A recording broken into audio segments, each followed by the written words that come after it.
So my wife told me that she hit something when she was mowing with the push mower. And something wasn't right. Sounded like it wasn't running right or something. And so I brought it into the garage and checked some things out. And sure enough, the blade was bent. I could see that she definitely hit something. And it seems to run okay, but the blade is definitely bent. So, of course, why is that a problem? Because when a blade is bent, that means the lower side, the part that's bent down, or maybe it's even the part that's not bent, the lower side is going to cut deeper than the higher side when the blade is mounted. One side's going to be low, one side's going to be high. The low side's going to cut deeper. So that may be a problem. It may leave you with an uneven cut. So that's a problem. It could conceivably even cause some unbalance while you're mowing, which is going to cause the mower to vibrate. Probably won't cause the blade to loosen up, but maybe it could. Now, the model type here is irrelevant, but I'll show you anyway. This is just your standard run-of-the-mill Craftsman lawnmower, push mower. And we just kind of use it for trimming. You see it's a little roughed up, a little beat up. But today I'm dealing with the bent blade. So here's the blade on the workbench. Now you can really not see very well because this blade has so much contour, so many angles anyway. Maybe you could tell by looking from that angle that it's bent. But I pulled it off with the intent to verify that it was in fact bent and see if I could sharpen it while I had it off. So I want to show you how you can determine if your blade is bent. Pull the blade off, and if you have a vise in your garage that gives you a nice flat spot, you can simply lay it on that flat spot, right? That was pretty easy, right? Lay it on that flat spot. And now look at it. Can you see that it's bent? No, not really. But now that I've got it on a flat spot, I can actually measure from this surface to this surface and then spin it around on that, from that same flat spot. I can measure again and then compare the two sides. And if I get two different readings, then I'm going to have to look at the blade and see which side I think is actually bent and try to straighten that side. See if I can anyway. Right? So here's the process. I'm starting with this nice flat spot here on the vise, right? Laying it, make sure it's sitting flat. And I'm going to take this handy dandy metal scale, and I have a scale that's graduated in both inches and millimeters. You don't have to do that. You could take just a regular ruler. So it doesn't matter what end I start at, but I'm going to start at this scale. Hold it as flush as I can on the flat there on the bench, and if I look up, I can see, hopefully you can see, that I've got about 140 millimeters to the top edge of the blade in this direction, okay? It doesn't matter whether it's metric or whether it's SAE. Just get a reading of where it's at on your first measurement, all right? I'm gonna call this 140 or 14 centimeters, and then I'll flip it around, get it nice and flat again, and I'll measure again. I'm looking for 140. Obviously, I don't have 140. I'm nowhere close to 140.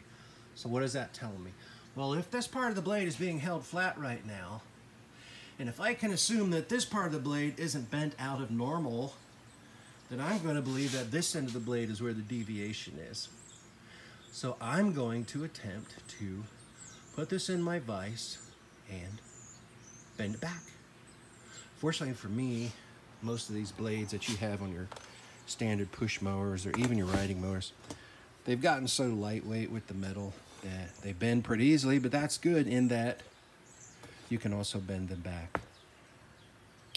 So I'm going to give it a try. In fact, this one, without having a new blade, and some of this is guesswork, but without having a new blade, it'd be really hard to be able to say for certain that both sides aren't bent out of shape. But I'm going to attempt to bring this side to about the same level as that side, and we'll see how it goes. So bending a blade freehand It's not exactly a science, it's a bit of a black art.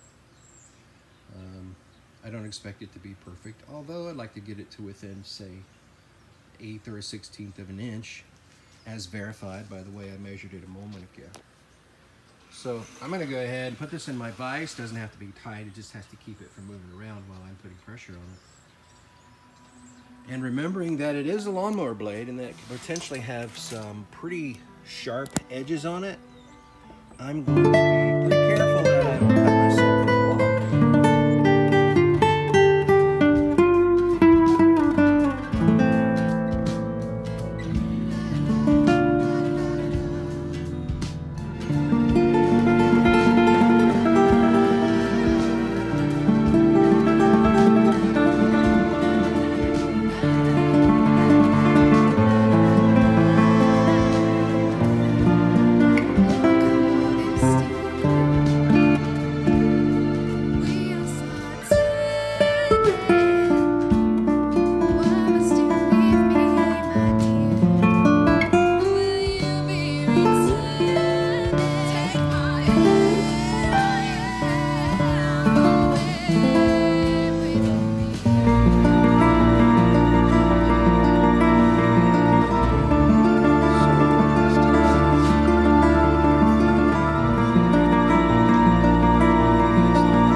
So, eyeballing down this, again, it's got so much contour in it by design, it'd be really hard to be able to look down your blade and see that it's bent. Well, heck yes, it's bent. I mean, it's bent all over the place. Well, it was bent by design. So, even if you look from the center of the blade all the way out to the tip, it's not a straight line, but I don't know for certain that it ever was. They make these blades with so much contour and so many other purposes. For example, now this part right here doesn't cut grass, it just helps clip grass once it's already been cut. So you need to keep that part sharp in order to increase the efficiency. This part here just helps to create airflow and basically create chaos as the blades are turning, and to throw all that stuff, and it helps kind of create a little bit of a suction or movement that tends to make the blades of grass want to stand up. So this helps just keep things moving longer, helps mulch that stuff. I mean, I don't know exactly what the purpose is there, but it's definitely not a simple flat blade like they used to do. They got so many other things they're doing with them now. So it's hard to say for certain that it's straight. All I really did was verify that one end now matches the other end. So I'm going to go ahead and try to put a decent edge on this again. And the truth is, probably next spring I'll probably just go ahead and buy a new blade, and that'll get me back to the factory angle on this edge and get me back to the factory contour of the whole blade. So I don't want to do that yet. This blade's definitely got some life left in it, so we'll see how it goes. Okay, so keep this in mind. If you bend a blade, just because you bend a blade doesn't mean it's the end of the blade or the end of the world. You can actually straighten the blade.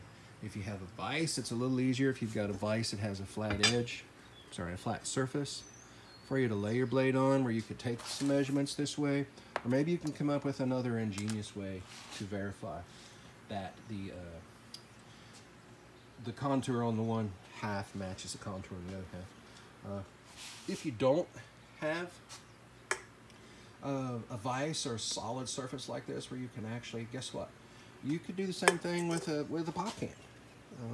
May not be as precise, but all you really need is something to give you that nice, flat surface for you to rest your blade on, and you could still do the same measurement. What am I seeing? 137 millimeters.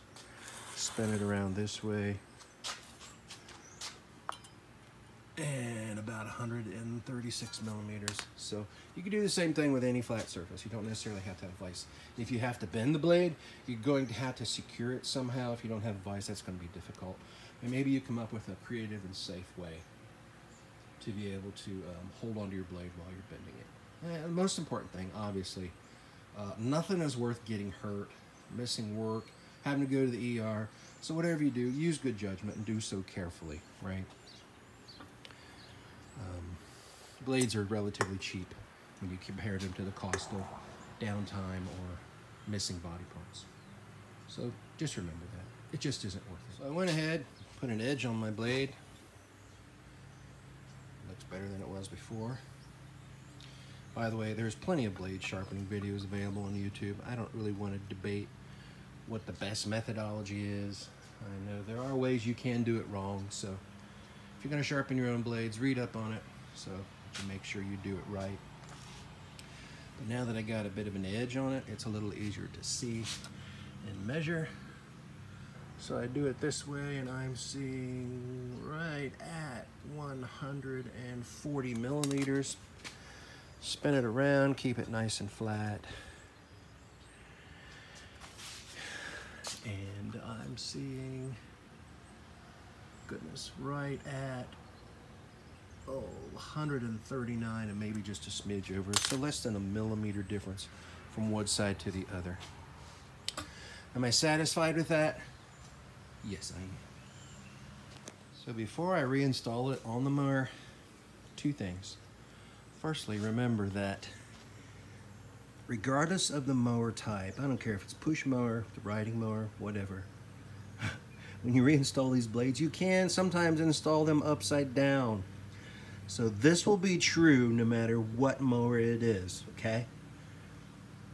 Once you've sharpened your blade, your work will never be visible from the underside when the blade is installed. So that sharpened edge will always go upward facing the sky. Remember that? That will hold true for every single mower that you ever put a blade on. The sharpened edge will go towards the sky.